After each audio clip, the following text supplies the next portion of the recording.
So the Pixel 10 Pro Fold has been out for about a month. The reviews have dropped and the hype has cooled. But now I'm left with a big question. Who is actually going to spend $1,800 on this phone? I've been using it for a while and trying to wrap my head around this question, and the only answer I can come up with is that the person who really wants this phone is so specific and so niche that Google isn't probably going to sell too many of them. Most importantly though, the person who wants this phone is definitely not me. So to help you figure out if the Pixel 10 Pro Fold is the right phone for you, we're going to figure out who the target audience is for it together, using something I just made up that I'm calling the compromise funnel.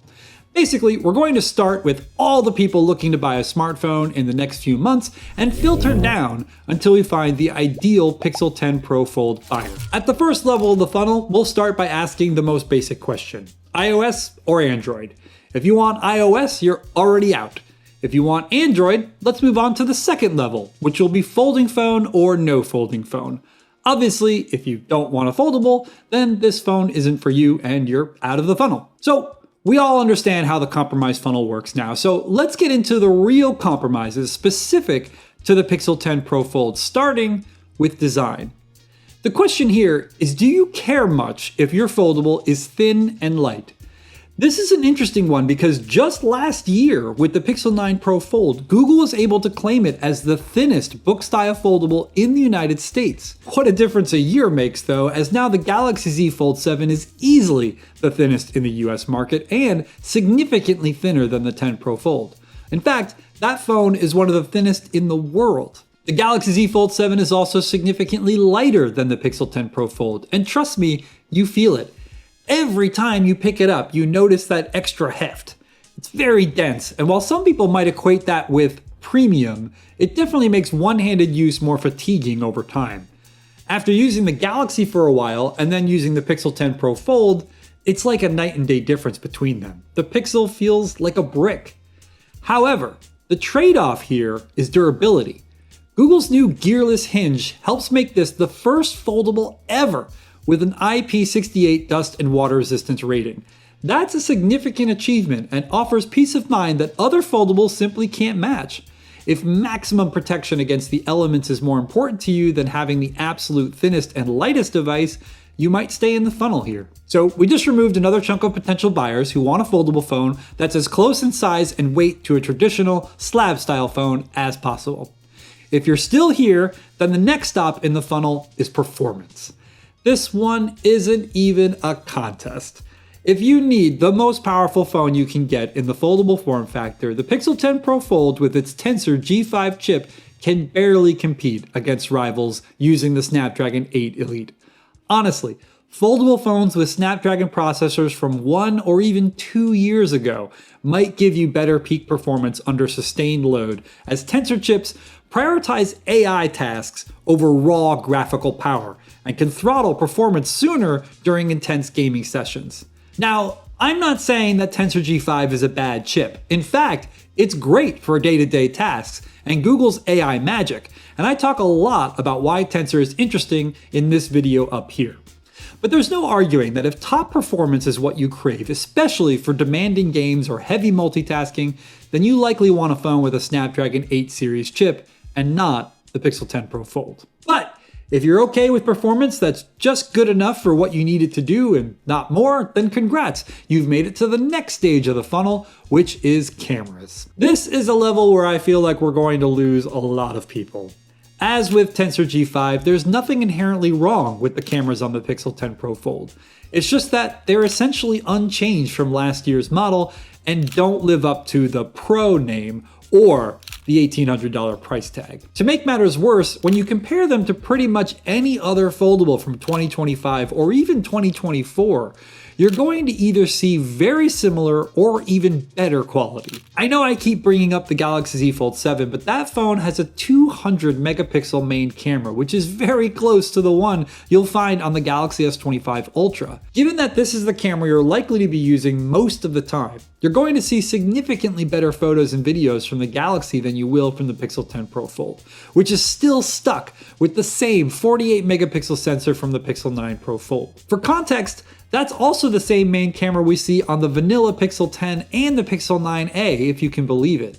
The Pixel 9a is a $500 phone, so it's wild, almost baffling, to see the same main lens on this $1,800 device. Outside of the main lens, the rest of the lenses aren't super competitive either, with the ultra-wide in particular being really weak and lacking the sharpness and detail found on flagship competitors. The bottom line here is that cameras are a noticeable compromise compared to foldables from other brands and other top-tier slab phones, including Google's own in the Pixel 10 Pro and 10 Pro XL. But you know what? A lot of people aren't buying Pixels just for camera hardware. They're buying one for the true-to-life pixel color science or the AI-based features that really do a great job pushing that hardware. Think Magic Eraser, Auto Best Take, and that unique pixel look. If that's you, and good enough hardware with the rock-solid pixel processing is acceptable, then you're ready to move on to the next section of the funnel. Of course, I'm sure we've lost a big chunk of people who prioritize the absolute best camera hardware. But now, we're on to the final level, the software. This is, honestly, where the Pixel 10 Pro Fold really shines for those still here. I'm a Pixel guy through and through, and I can't imagine using a phone that doesn't have all the Pixel exclusive features I depend on every day, like Now Playing, Hold For Me, Quick Tap, Direct My Call, and all the others. One UI might have a lot of other stuff that Pixel UI doesn't, like Dex and Good Lock, and other Android skins might have other cool features too. But Pixel UI just fits my life with its clean aesthetic and helpful intelligence, and I'm sure there are people this far into the funnel who agree. Okay, so we're at the end of the funnel. If you made it through all that, prioritizing Pixel software and IP68 durability over sleekness, top performance, and the best cameras, you are a good candidate for the Pixel 10 Pro Fold. But wait, there's one more surprise filter to jump through, and that's value. The question here is this: would you be happy with the Pixel 9 Pro Fold instead? You see, Google made some changes this year, but I don't know if they're enough to warrant buying the 10 Pro Fold when the 9 Pro Fold is already out there. The overall design, displays, cameras, base storage, and RAM are largely the same. And since the Pixel 9 Pro Fold is now last year's model, you can get it for steep discounts. Brand new, maybe $350 off. Renewed, maybe half price. That's a huge savings. So now, you need to decide if getting the handful of things that are new in the Pixel 10 Pro Fold are worth the extra money. Granted, there are some really cool things here. Pixel Snap support is probably my favorite. Being able to snap the 10 Pro Fold to my charger or snap it onto things like tripods and power banks has been a game changer for convenience. Likewise, the new hinge and IP68 rating are really cool. That uptick in durability makes me feel a lot more confident about using the Pixel 10 Pro Fold out in the world, knowing that the slightest bit of dust won't render it completely useless. There's also a bigger battery and faster charging speeds in the Pixel 10 Pro Fold when compared to the Pixel 9 Pro Fold, which are certainly always nice to see. But really, I'm sure there's a sizable chunk of people who made it this far who don't think those perks are worth the significant extra cost over a discounted 9 Pro Fold. Paying potentially double the price for these refinements, that's a tough pill to swallow. So, here we are at the end of the funnel, and whoever stuck through the whole thing, congratulations, you are the perfect buyer for the Pixel 10 Pro Fold. However, I can't imagine that there are many of you left. This device truly feels like it appeals to a fraction of the market. If I were watching this video, I certainly wouldn't have made it through the funnel. I would have bowed out at the idea of spending $1,800 and getting mid-range cameras. Now that I've used the Pixel 10 Pro Fold, I'm glad to be sticking with my regular slab Pixel that has far fewer compromises to it and costs me considerably less. If you are left, have you or will you buy the Pixel 10 Pro Fold? If so, what are your reasons? Let me know in the comments.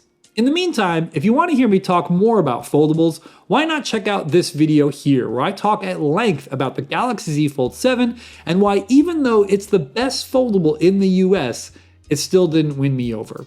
And if you haven't liked and subscribed, it would really make my day if you did. I'll see you all down in the comments.